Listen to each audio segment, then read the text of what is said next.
Bueno, es un placer para nosotros dar la bienvenida hoy a Jaime Pena, historiador del arte, programador y director de la Filmoteca de Galicia, autor de diferentes libros, el último de ellos sobre el cine después de Auschwitz, que es uno de los motivos de la charla que hemos pedido, por favor, que nos hiciera en el día de hoy en torno a la representación de la violencia en el cine, y también colaborador de diferentes revistas y medios de cine, como en España Caimán, Cuadernos de Cine. Y sin más, pues voy a darle la palabra a Jaime. Gracias a todas por venir. Muchas gracias. Gracias a Miguel y a Nicolás por la invitación, y también al CEGAC. Realmente es un placer para mí estar aquí, y sobre todo, bueno, con esta exposición, que es una exposición que realmente me interesa muchísimo, que me toca muy directamente por una serie de cineastas que están aquí vinculados y que, bueno, con los que he mantenido una relación a lo largo de estos últimos años, tanto en unos casos de amistad y en otros muy profesional. Pero sobre todo porque, como contaba ahora Miguel con el tema del cine después de Auschwitz, hay ciertas cuestiones que se plantean en las piezas que se pueden ver aquí en Novos Imaginarios, que realmente conectan directamente con muchos de los planteamientos que están presentes en ese libro. De hecho, a partir un poco de la invitación de Miguel, cuando me sugirió una serie de piezas a partir de las cuales podía ir realmente, bueno, desarrollando la charla, realmente me encontré con que había esos aspectos que se podían realmente destacar. Cito claramente, es decir, la pieza de Isaac y la Cuesta, a partir sobre todo del hecho de que la violencia se represente fuera de campo. En el caso de la instalación de Susana Sousa Díaz, pues cómo se trabaja el paisaje y los testimonios, es decir, el paisaje en presente y los testimonios, que es casi como la forma en la que se basan muchas de las películas que analizo en el cine después de Auschwitz. Y finalmente también me he encontrado con que el trabajo de Salomé Lamas, Fata Morgana, trabaja un elemento que es del museo, a partir de este Hall of Fame por el que pasan las actrices, que es una especie de Hall of Fame de políticos de Oriente Medio, pero que realmente conecta mucho con una serie de aspectos en los que voy a hablar ahora, que es a partir sobre todo de la obra de dos cineastas, y a partir de una película de Jonathan Glazer y de dos o tres películas o tres piezas de James Benin, en las cuales, bueno, la idea también del museo, de los espacios de memoria y de representación están muy presentes. Y de hecho voy a empezar con Jonathan Glazer y con su película La Zona de Interés, que es una película del año pasado, y realmente quiero empezar hablando de la adaptación, porque se trata de una adaptación de una novela de Martin Amis, La Zona de Interés, que se publicó en el 2014, edición española en Anagrama, y la película casi al final de los créditos finales de la película, antes de que empiece, bueno, pues la lista de ayudantes y ese tipo de cosas, casi al final de todo, los jefes de equipo y todo eso, aparece el hecho de que la película está basada en una novela de Martin Amis, cuando realmente la película aparece acreditada como escrita y dirigida por Jonathan Glazer. Y realmente que aparezca tan tarde la relación de Martin Amis tiene cierta lógica. La novela está estructurada, bueno, está ambientada entre el año 42 y 43, con un epílogo en el 48, y está narrada desde distintos puntos de vista, desde los puntos de vista, cada uno de los capítulos, de tres personajes distintos. Uno de ellos es un oficial nazi, Thomsen, después está el comandante de Auschwitz, Paul Doll, y después está también un Sonderkommando, Smul Zacharias. Y básicamente, digamos que la trama se centra sobre todo en la obsesión de ese oficial nazi, Thomsen, por la mujer de Dol, Hannah. Y bueno, realmente es un universo de depredadores sexuales en el cual, bueno, Amis está partiendo de un personaje histórico, Rudolf Hess, y de su mujer. Hess fue el comandante de Auschwitz entre el año 42 y el 43, pero realmente lo que hace Amis es fabular en torno a una serie de intrigas políticas y sexuales.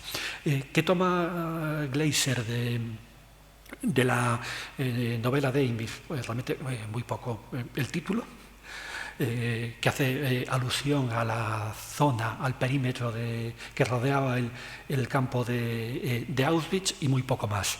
Tanto que si te lees la novela después de haber visto la película, vas a encontrar prácticamente muy poco, y así como rascando mucho, pues de repente te encuentras, por ejemplo, con que hay un momento en el cual hay una alusión en la novela al cuento de Hansel y Gretel, que después resulta que en la película es lo que le lee el comandante del campo, Rudolf Hess, a sus hijas por la noche, y que ilustra toda la parte de la película que está filmada con cámaras térmicas y que aluden a otras cuestiones que no están para nada presentes en la propia novela. Con lo cual, uno le lleva a preguntarse realmente por qué esta película se basa, digamos, que en la novela de Martin Amis, porque realmente sería muy difícil que cualquier tipo de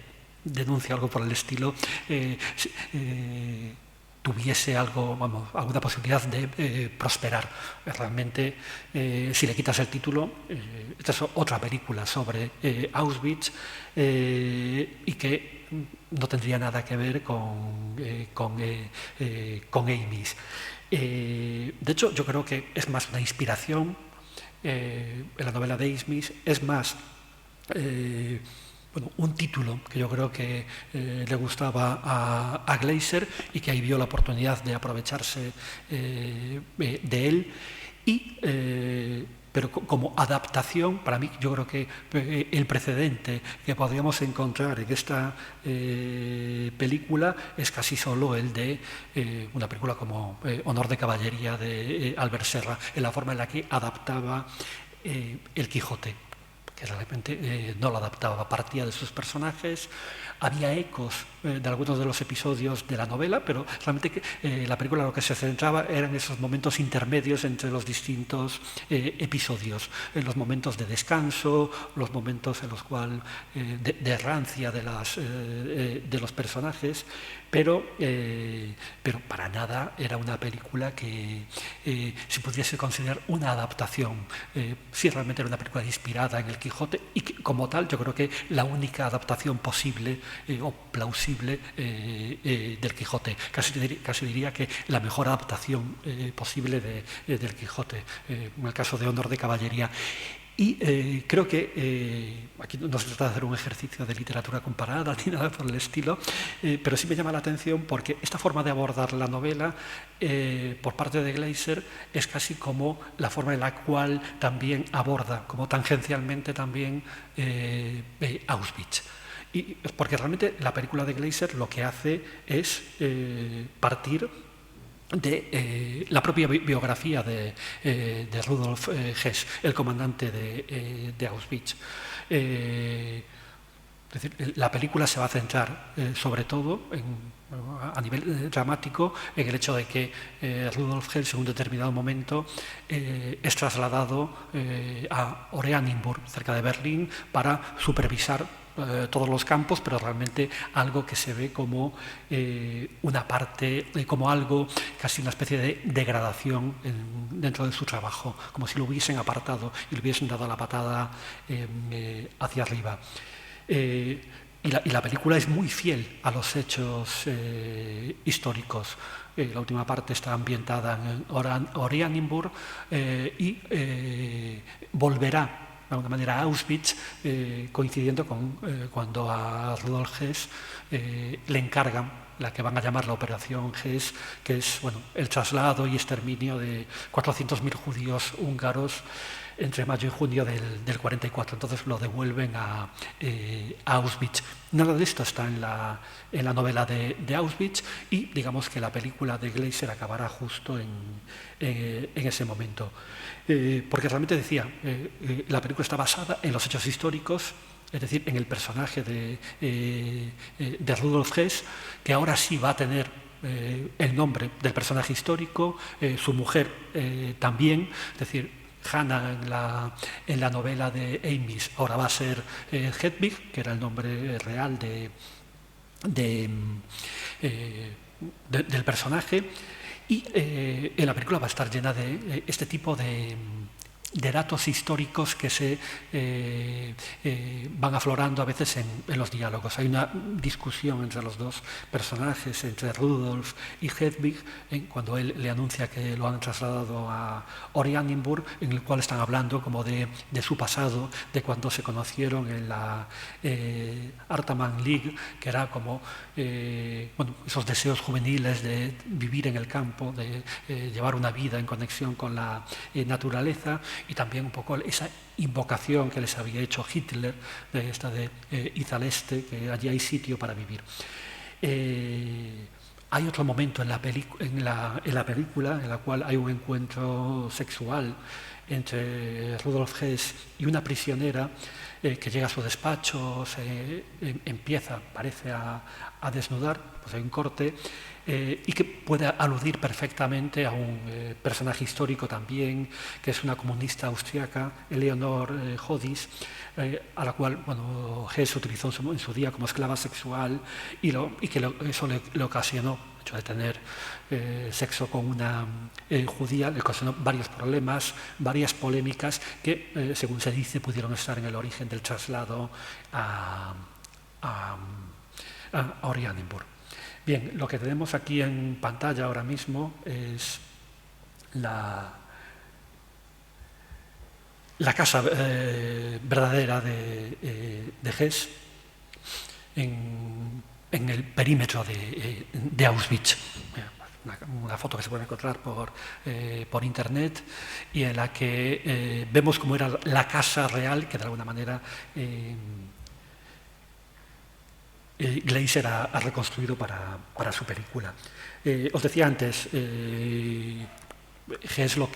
Glazer lo que hace es, con la adaptación, es lo mismo que hace a la hora de acercarse a Auschwitz, es decir, cómo representar un paradigma que ha sido siempre muy complicado en el mundo del cine y de las artes en general. Es decir, y que tiene que ver sobre todo por cómo representar las cámaras de gas, algo de lo que nunca hubo imágenes, y que realmente está en el origen de toda esta problemática y de hasta dónde se puede llegar a la hora de representar Auschwitz y el exterminio de los judíos.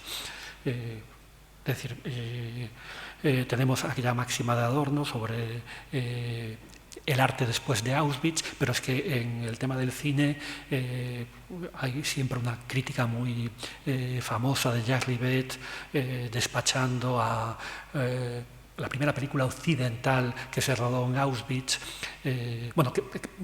no en Auschwitz, que trató el tema de los campos de concentración, el Capó de Gillo Pontecorvo, en la cual hablaba de una escena en concreto y considerarlo como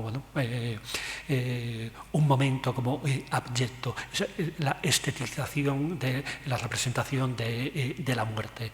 Eso ha creado siempre muchísimos problemas desde prácticamente el año 45, desde que se filmaron las primeras imágenes cuando se liberaron los campos, y ahí aparecieron todos los cadáveres, todos los casi muertos vivientes, y eso hizo que después de esas primeras imágenes fuese muy difícil trabajar con esas imágenes a nivel de representación pública. Había varios tabús por el medio, desde el tabú de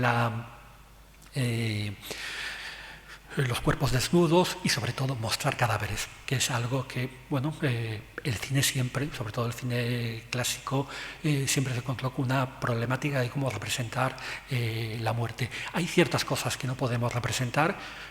Hay casi una especie de prohibición con el tema del cine y también con cualquier tipo de arte visual. Nos podemos encontrar con el hecho de que con los campos de concentración ha habido siempre una especie de idea de qué es lo irrepresentable. Más que irrepresentable, creo que hay una palabra más adecuada que sería no representable, porque parte de una prohibición. Poder se puede hacer, pero hay una como prohibición ética más que estética a la hora de cómo representar los campos de exterminio, o por hablar así como un concepto, cómo representar Auschwitz.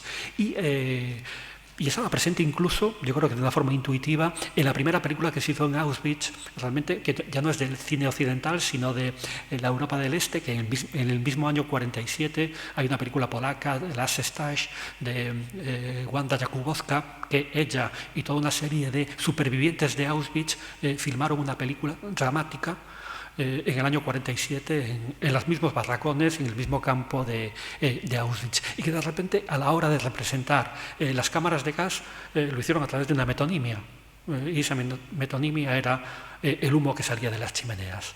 El humo era de los cuerpos cremados, es lo único casi que se puede ver y que puede demostrar lo que estaban haciendo los nazis, cómo representar el exterminio simplemente a partir de una metonimia. Y este problema ha sido como un discurso y una discusión que se ha mantenido a lo largo de los años y que de alguna manera resolvió, o quizás también complicó un poquito más, una película como Shoah, de Claude Lanzmann, en el año 85, es decir, cómo representar el exterminio a partir de una serie de prohibiciones. No vamos a utilizar imágenes de archivo, no existen en realidad, y no vamos a utilizar tampoco nada que esté filmado en el pasado. Únicamente vamos a filmar los campos de concentración y exterminio en el presente, y sobre esas imágenes casi paisajísticas vamos a superponer los testimonios de los supervivientes. Es decir, esa dialéctica entre el lugar y la palabra, que es un poco la base de la formulación de Lanzmann. Una película como La zona de interés parte también de ahí, y de hecho hay una idea con todo este tipo de representación que es como representar a veces las cámaras de gas a partir de lo que no existe, lo que no hay.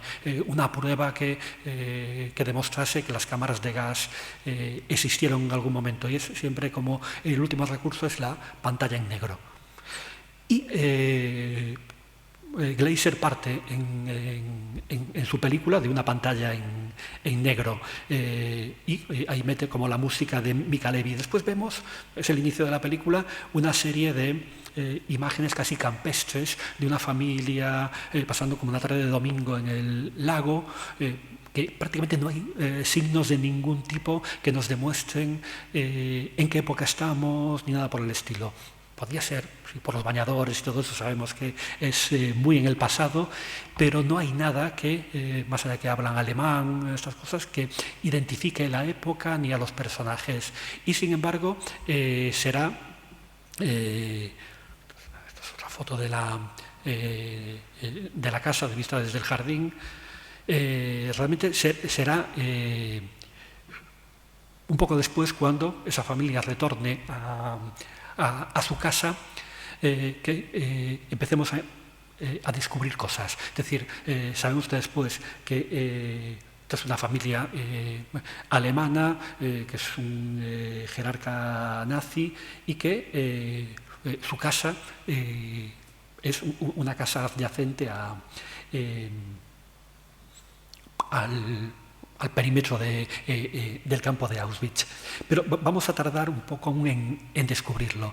Y cuando realmente lo veamos por primera vez, es después de una larga escena en la cual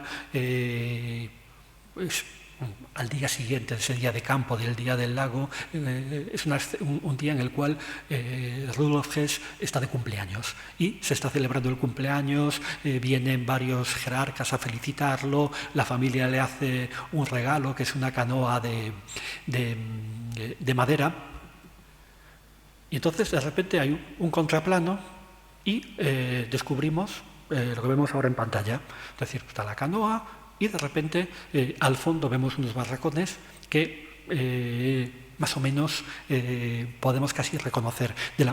También esa torre de vigilancia que vemos ahí, ya desde una película como Noche y Niebla del 56, de Alain René, se hacía incluso casi como chiste sobre cómo eran las torres de vigilancia en los distintos campos de concentración. Con lo cual casi es una imagen que podemos considerar muy emblemática.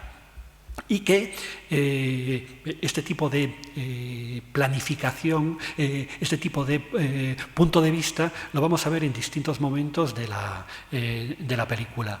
Por ejemplo, lo veíamos en del regalo de la canoa.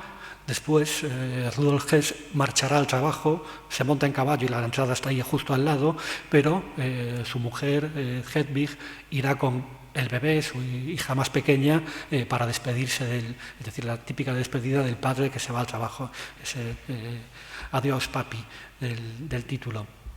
Y vamos a seguir viendo ese mismo encuadre en distintos momentos. Por ejemplo, aquí cuando, con la ropa, con las sábanas tendidas y con una serie de trabajadores que están atendiendo sobre todo el jardín y que son todos ellos evidentemente judíos del campo que sirven como asistentes, como para hacer todas las labores domésticas en la casa de los Hess. Aquí vemos también, es un lugar donde juegan los niños o donde se recibe también a la abuela que ha venido de visita. Y es siempre como ese espacio doméstico en el cual se hace una vida normal, solo que estos personajes viven al lado de Auschwitz y no solo viven al lado de Auschwitz, sino que también trabajan en el propio campo, el padre. Pero siempre Auschwitz se verá siempre desde fuera, a veces desde la carretera, como en esta imagen, o desde la propia entrada de la casa. Digamos que esa es la perspectiva que tenemos habitualmente del campo, que nos podemos llegar también a verlo también desde el propio jardín de la casa, es decir, hay ese muro ahí y detrás los barracones del campo de concentración. Tenemos el jardín que le está enseñando Hedwig a su madre, y detrás está el muro, y ella le está contando en este momento que ha plantado una serie de plantas trepadoras para que tapen el muro. Evidentemente los barracones seguramente no, pero sí quiere tapar el muro. Y es un jardín en el cual tiene una piscina en el centro, que tiene una ducha, y la ducha tiene todas estas implicaciones, porque se suponía que las cámaras de gas eran duchas. Bueno, pues esta piscina tiene una ducha que parece una especie de chiste, pero es un jardín con piscina en la que se hacen fiestas, en la que se invita a los amigos, a los hijos de a los amigos de los hijos también, y en la cual, bueno, está casi una especie de representación de la casa de los suburbios. Es decir, esto está en el perímetro de Auschwitz, pero es como una especie de casa de los suburbios en la cual Glaser trabaja con una serie de imágenes muy icónicas a ese nivel. La despedida del padre cuando se va a trabajar, las fiestas, no hay una barbacoa, yo creo que sería ya demasiado exagerado plantear una barbacoa con los crematorios al lado, pero sí tenemos algo que se visualiza en esta imagen, y que es el humo que tenemos aquí. Vamos a la siguiente imagen.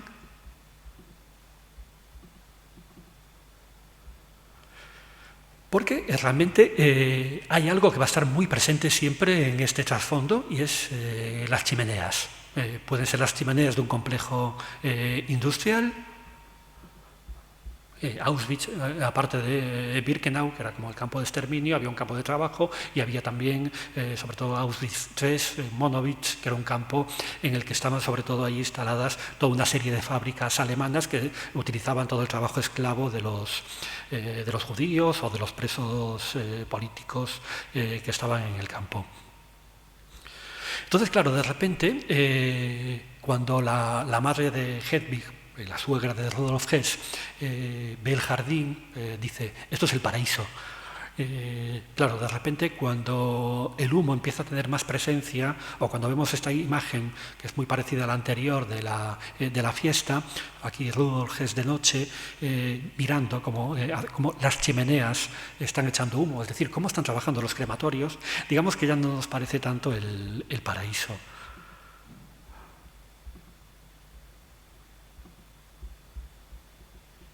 Y es algo que, por ejemplo, va a tener muy claro la propia madre de Hedwig. Se queda dormida después de la fiesta y ¿qué la despierta? El humo, no, el olor del humo. El olor de la carne quemada, el olor de los muertos.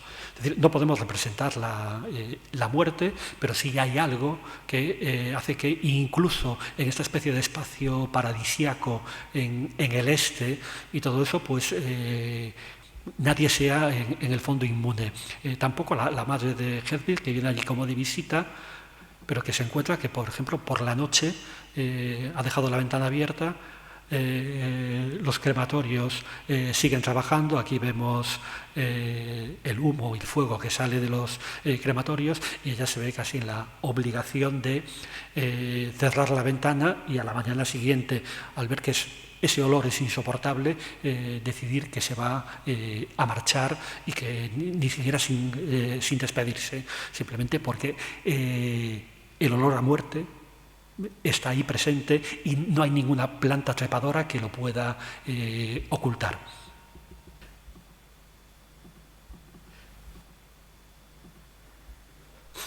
Esta idea de la muerte está presente realmente en muchos momentos, solo que de una forma también como muy elíptica. Realmente lo está, por ejemplo, en cómo Hedwig está amenazando a una de las criadas que tiene allí, también otra esclava realmente del campo, y a la cual a veces de una forma así un tanto sutil le dice esto de que no te olvides que aquí vives bastante bien.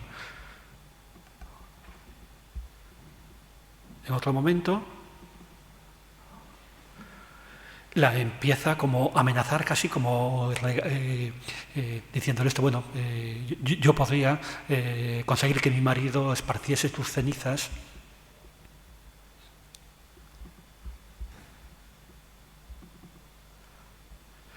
En los campos de Babiche, que debía ser como el pueblo donde vivía ella. Digo que son esta especie de magnanimidad de este personaje a la cual se la conocía en su momento como la reina de Auschwitz y que encontró una especie, ella sí, de paraíso en ese lugar. De hecho, eso es lo que hace que en ningún momento ya quiera irse de Auschwitz, realmente porque allí lo tiene todo. Es decir, de repente tiene Canadá, este espacio, porque le llamaban Canadá en Auschwitz, donde se almacenaban todas los objetos que le traían a los judíos, toda la ropa, y que iban clasificando. Aquí están los zapatos, aquí están los pantalones, las faldas, las camisas, los abrigos de piel. Es decir, no hay una representación exacta de las víctimas, pero sí hay, de repente, pues, estos objetos que pertenecieron a alguien. Es decir, ¿quién fue la mujer a la que perteneció este abrigo de piel que ahora se queda Hedwig? ¿O a quién pertenecieron estos dientes de oro que colecciona el hijo mayor de los Hess?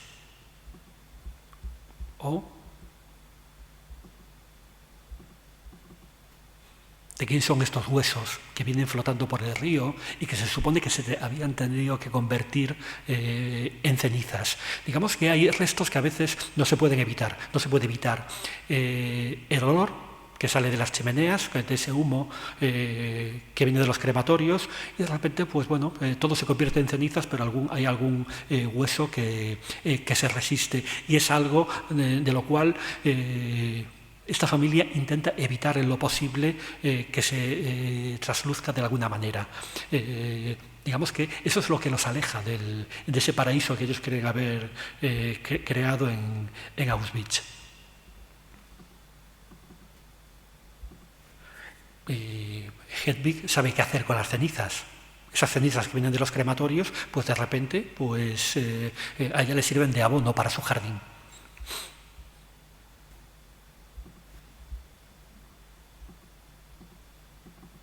Pero evidentemente en la película también habla del genocidio, de cómo se planifica. Ya cuando Hess está en Oranienburg, lo que vemos es estos planos cenitales, porque yo creo que siempre que Jonathan Glazer habla del genocidio, lo que está utilizando es casi siempre, planos cenitales, o siempre recurre al plano cenital.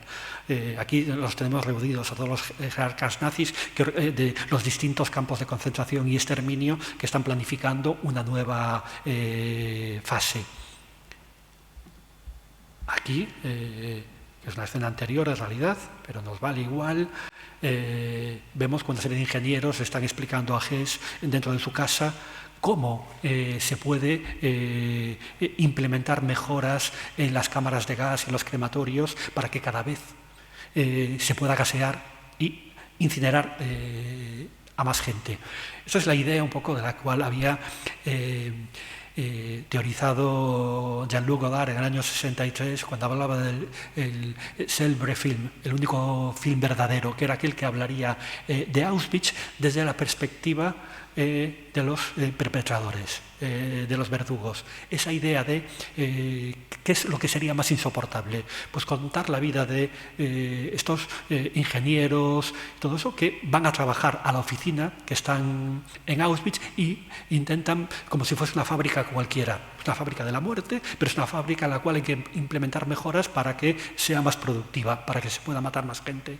Godard se hacía esa pregunta de cómo se pueden matar a 100 mujeres cuando solo tenemos gasolina para 10. Y que esa película sería la más insoportable de todas. Y es un poco esto con lo que trabaja también Glazer en la película, que convierte a un personaje como Hess, casi una especie de obseso de la muerte, de cómo perfeccionar los gaseamientos, las incineraciones, y también que se permite incluso cuando está en una fiesta en Oranienburg, pues ya en su mente lo único que hay realmente es ideas sobre cómo se podrían gasear a toda esta gente que está en la fiesta, que son una serie de jerarcas nazis, sus mujeres, acompañantes, y que realmente dice, aquí el problema con el que nos podíamos encontrar es que los techos son demasiado altos. Pero realmente es algo que se está planteando de una forma sistemática. Bien, la película nunca entra dentro del campo de concentración para nada. Tenemos este plano, sin embargo, que es un plano un tanto extraño, en el sentido de que es este contrapicado de Hess. Vemos humo que sale por detrás de él, vemos también o escuchamos muchos gritos, órdenes así medio confusas, pero no sabemos exactamente dónde está situado. Pudiera ser que fuese simplemente el andén donde llegan los trenes y ese humo correspondiese a los trenes, o pudiera ser simplemente que estuviese dentro de una serie de espacio en el cual se estaban cremando los cuerpos de los gaseados, pero al aire libre, algo que sucedió en determinados momentos en los cuales los crematorios no daban de sí y no podían realmente quemar a todos los cuerpos, y los cuerpos se quemaban a veces como al aire libre, en fosas al aire libre. En realidad, Glaser llegará a Auschwitz de otra manera. Es decir, en un determinado momento, en Oranienburg está bajando de su oficina y empieza a sentir náuseas. No llega a vomitar, pero siente náuseas. Probablemente por la responsabilidad que le ha correspondido en ese momento de liderar esa operación para trasladar y exterminar a 400.000 judíos húngaros. Pero hay un momento en el cual está en Oranienburg, estamos en el año 43, noviembre del 43, mira a un lado, mira al otro y de repente el contraplano nos muestra esta imagen.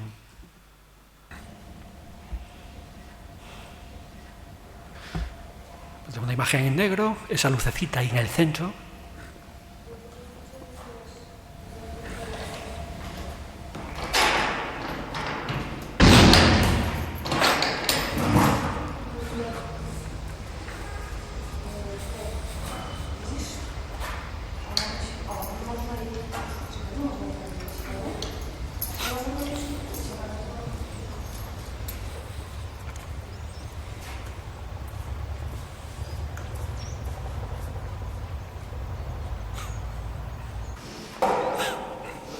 Y de repente, pues,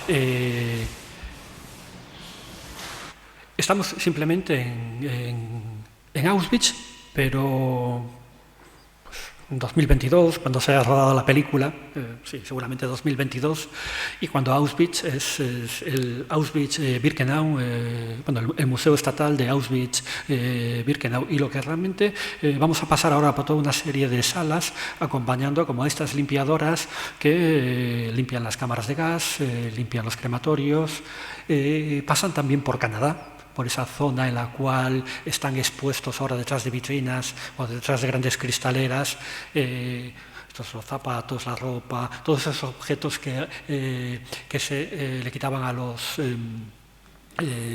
los judíos y que se clasificaban, convertidos, es decir, lo que eran los grandes almacenes de Hedwig y que en su momento era simplemente un lugar en el cual se intentaba aprovechar absolutamente todo aquello que se les quitaba a los judíos antes de pasar por la cámara de gas. Es decir, como acercarse a Auschwitz, pero solo desde el presente.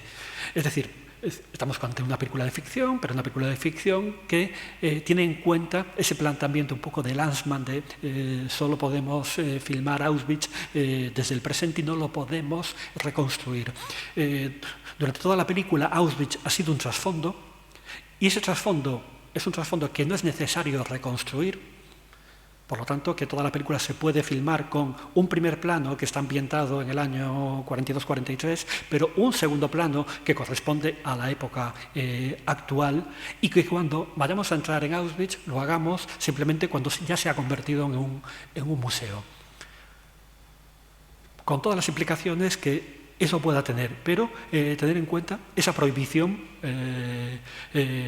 de la que partía en su momento y que ahora está también en su presente. Ha sido como una especie de decisión muy polémica, muy poco comprendida, pero que creo que está en el origen del planteamiento de la propia película, tanto a la hora de adaptar una novela que estaba ambientada en el 42 y de la cual solo tomas un título y prácticamente nada más, y hacer una película de carácter histórico, pero que tiene muy en cuenta el hecho de que el trasfondo es el trasfondo actual, casi como una película de Jean-Marie Straub, cuando hacía Otón, ambientaba una obra teatral del siglo XVII o XVIII y de repente la película está, Otón, ambientada en el Palatino de Roma, con todos los personajes vestidos de romanos, pero el trasfondo es el de la Roma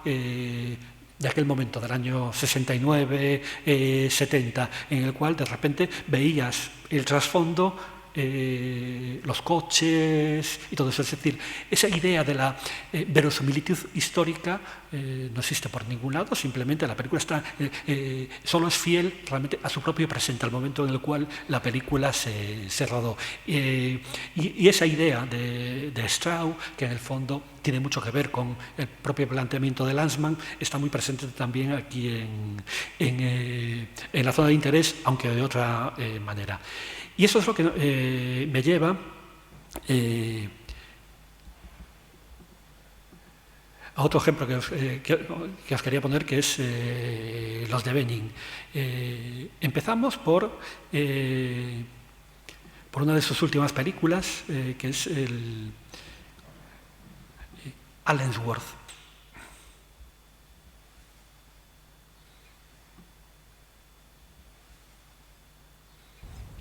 Como siempre en Benning, son planos fijos, a veces dependiendo de la película, de distinta duración, pero en este caso, Allensworth, son 12 planos de 5 minutos, cada uno que se corresponde con un mes del año. Con lo cual la película dura como los 60 minutos, ¿vale? Más créditos. No voy a poner nada más. Esto es un poco para que veáis que no estoy mintiendo, pero realmente lo que vamos a hacer es realmente ver la película de otra manera, ya que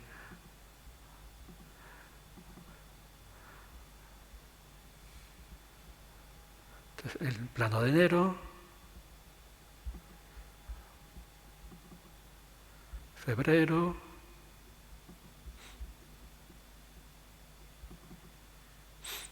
marzo, bueno, ya voy a seguir pasando sin decir los meses, ya para no equivocarme. Un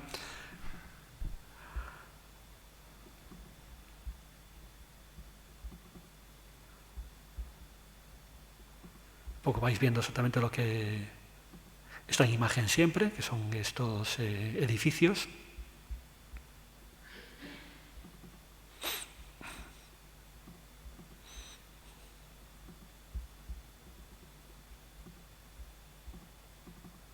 Este es es el mes de agosto, y es el único en el cual hay un personaje que está leyendo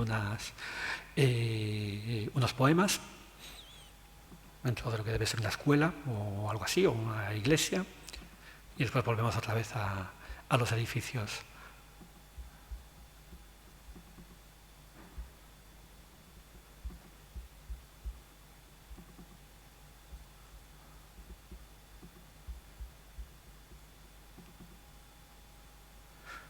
Y una tumba. Prácticamente es ese plano de la chica leyendo, el primer plano del árbol, de una tumba, y todo lo demás son edificios.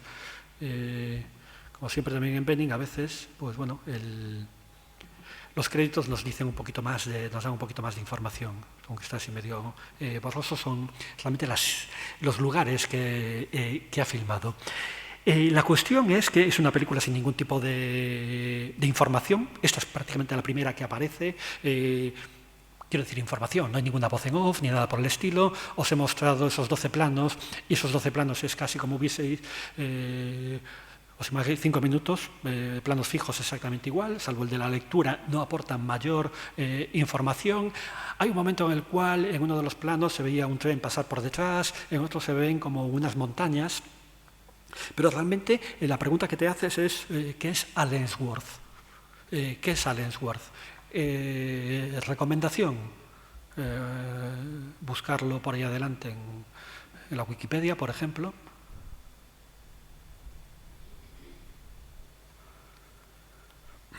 Y entonces os dirán aquí que fue una ciudad fundada en el año 1908 por afroamericanos que estaban huyendo, de alguna forma, del racismo que había en distintas ciudades de California, y que fundaron como una especie de ciudad que para ellos era una especie de refugio, casi una especie de gueto en el fondo, y que, pues una ciudad que prácticamente, una ciudad utópica, que se encontró con una serie de problemas al poco de empezar a crecer. A medida que fue llegando gente, empezaron los problemas que le ponían las autoridades estatales, problemas con el agua. Una estación de tren que había allí se trasladó a otra ciudad, de repente se convirtió en un lugar como bastante incómodo, y poco a poco se fue despoblando. Fue prácticamente una ciudad que tuvo una vida muy efímera, de unos prácticamente 15 años.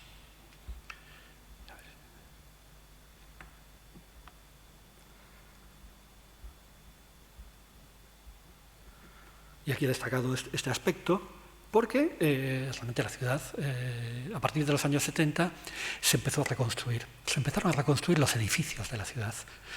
Entonces lo que vemos en la película de Benning no es la ciudad tal y como fue originalmente, sino simplemente un espacio de la memoria, un lugar, casi una especie de museo de lo que fue en su momento Allensworth. Simplemente se han ido poco a poco reconstruyendo algunos edificios, siguiendo los planos originales, pero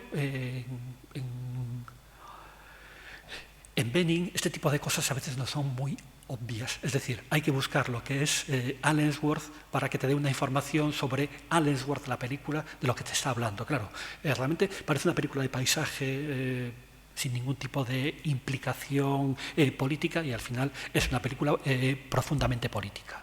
Es decir, él sigue haciendo esas películas que ha hecho siempre, de planos fijos, de paisajes, pero realmente a partir de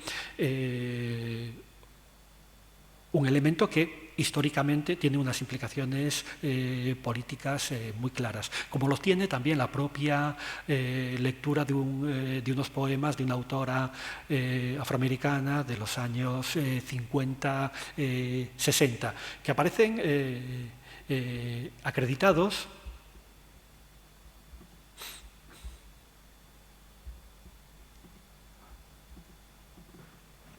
Lucille Clifton entre el año 65 y el 2010 son los poemas, pero que realmente es algo que puede pasar totalmente desapercibido si no haces el esfuerzo de buscar ese tipo de información. Pero no es tampoco ninguna casualidad esta forma en la cual está trabajando Benning. Allensworth está en el condado de Tulare.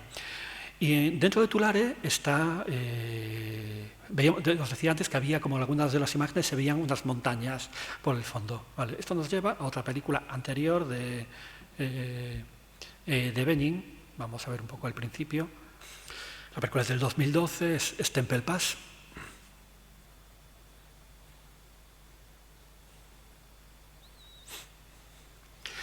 La película dura 2 horas, son 4 planos de media hora cada uno correspondientes a una estación. Y es siempre el mismo encuadre. En los 4 planos son exactamente el mismo encuadre, con estos árboles, estas montañas y esa cabaña aquí. Veremos este mismo plano con nieve, con humo saliendo de esta chimenea. Y normalmente casi como la primera mitad de cada uno de los 4 planos incluye una serie de textos que están leídos por el propio James Benning. Vamos a escuchar el principio.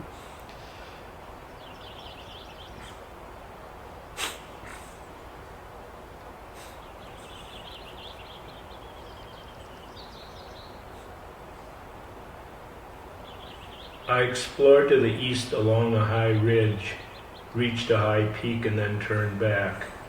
Very fine views, though somewhat obscured by trees. Many of the trees are very old, with thick trunks, but not very tall, apparently stunted, which is probably why they were never logged off. Near the high peak at which I turned back, I saw a grouse, but couldn't get a shot at it. Shot 2 squirrels on the way back. Bien, vamos a dejarlo ahí para no prolongarlo más. La pregunta también ahora que nos podemos hacer es qué es Temple Pass, ¿no? También no hay ningún tipo de información al respecto, pero Temple Pass es un sitio bastante conocido, simplemente porque era un lugar de Montana en la cual se había refugiado Ted Kaczynski, una bomber. Y era, bueno, con esa idea de marcharse a vivir en un ambiente muy cercano a la naturaleza, en el caso, y que ahí tuvo en la cabaña que se había construido, él vivió durante varias décadas, prácticamente hasta que fue detenido por el FBI, precisamente justo en el exterior de la propia cabaña. Lo que estamos escuchando es a Benin leyendo diarios de Ted Kaczynski. En las 4 partes de la película se leerán diarios y algunos de los textos teóricos de Kaczynski, estos manifiestos en contra de la sociedad tecnológica que fue escribiendo y en algún caso que fue enviando a periódicos, a veces como chantaje a cambio de no seguir enviando cartas bomba. Bien, tenemos a Kaczynski por todas partes, aunque creo que solo hasta el final no se nos dirá su nombre. Pero ya digo, Stempelpass es un sitio conocido precisamente porque se han hecho muchas películas, porque se ha escrito mucho sobre una bomba y sobre ese lugar y esa cabaña. Sin embargo, lo que vemos en la película no es Stempelpass. Lo que vemos es un sitio muy cercano realmente a Allensworth, porque esto también ha estado en el condado de Tulare y está en las montañas de Sierra Nevada, esas que veíamos en algún plano como trasfondo de Allensworth. Allí, en su día, Benin se compró un terreno y construyó primero una cabaña, que es una reproducción exacta de la cabaña de Thoreau en Walden Pond. Y al cabo de unos meses construyó una segunda cabaña, que es una reproducción exacta de la cabaña de Ted Kaczynski en Stempelpass.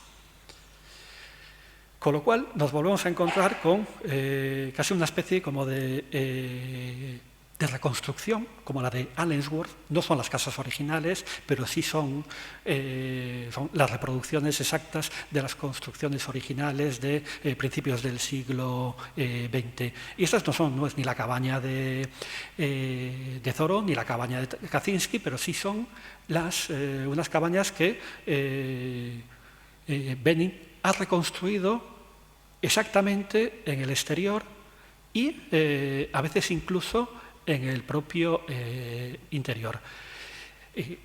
Benin lleva muchos años como obsesionado con Kaczynski por muchas razones. En el origen los dos son matemáticos y eso siempre le ha interesado mucho. Pero es que hay varios proyectos en ese entorno de principios del 2010, 11, 12, en el que todos sus proyectos están en torno a estas dos cabañas y en torno a Kaczynski.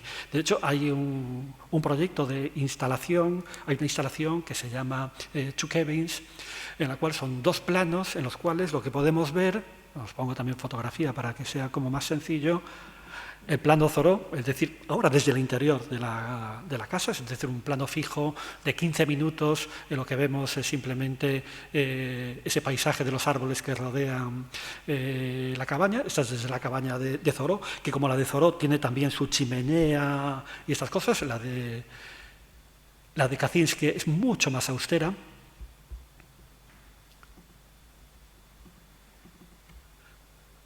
Este es el plano desde el interior de la de Kaczynski. Y hay también, podemos ver algunas cosas por ahí, una publicación del propio Benin, que es este FC era como las iniciales con las que firmaba muchos de sus escritos Kaczynski. Two Cabins by J.B., que es evidentemente James Benin, y que es un libro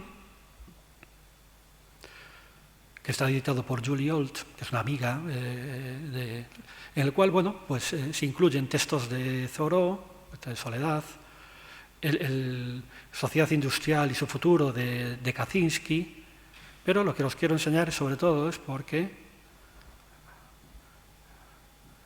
aquí veis las cabañas ya de otra manera. Esta es la de Kaczynski, aquí bajo la nieve. Pero realmente Benin las ha convertido en una especie de museo. Y aunque estén allí en lo alto de las montañas, realmente dentro ha instalado como cuadros que ha ido consiguiendo por ahí, que tengan cierta relación con... Esta es la cabaña de Thoreau. La chimenea de la cabaña Thoreau.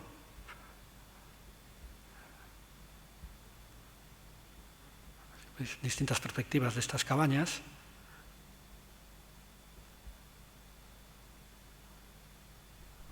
hay también en la de Kaczynski transcripciones o pruebas un poco de todos los escritos en código que tenía Kaczynski.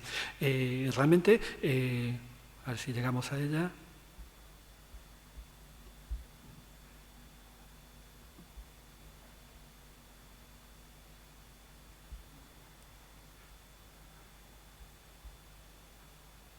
Aquí están un poco las dimensiones y la época de construcción de las cabañas y también los créditos de los cuadros que hay en cada uno de las cabañas. Y aquí veis también lo que ha hecho Benin es, en la cabaña de Kaczynski, consiguiendo, instalando también como la biblioteca que tenía el propio Kaczynski. Entonces ha instalado dentro, ha ido comprando todos los libros que tenía Kaczynski en su biblioteca, en la cabaña, y los ha ido, creo que son 8 baldas, los ha ido colocando y situando por ahí. Realmente lo más curioso de todo este proyecto, de la idea de reconstruir un espacio que evidentemente no puede estar en donde estaba originalmente, es esta idea un poco de la reconstrucción de los espacios y convertirlos casi como un espacio museístico, en el cual, bueno, en el caso de Benin lleva un punto casi de obsesión. Estaba buscando ver si había aquí alguna imagen, la tengo aquí en un libro, pero va a ser un poco difícil enseñarla, porque a través de varios amigos, Benin fue comprando los diarios de Kaczynski, compró también su máquina de escribir, y porque lo más curioso de toda la operación Kaczynski a nivel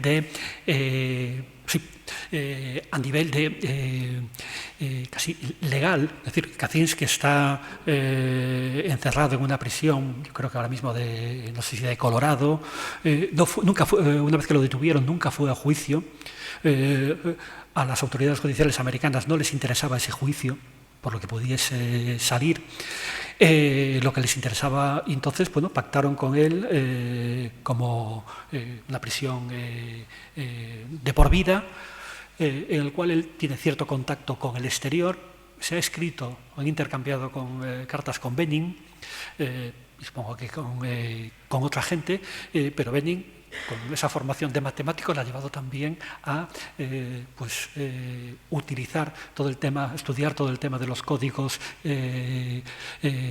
de Kaczynski para él, bueno, ir transcribiéndolos y todo eso. Para eso, y digamos que hay muchísimas piezas en esta instalación de Chukabins y en otras instalaciones de Benin que juegan precisamente con esta idea. Hay un pequeño vídeo que es más bien para instalación y no como película, en el cual está Benin transcribiendo con la máquina de escribir de Kaczynski todos los códigos para, bueno, pues traducir todos esos escritos del propio Kaczynski.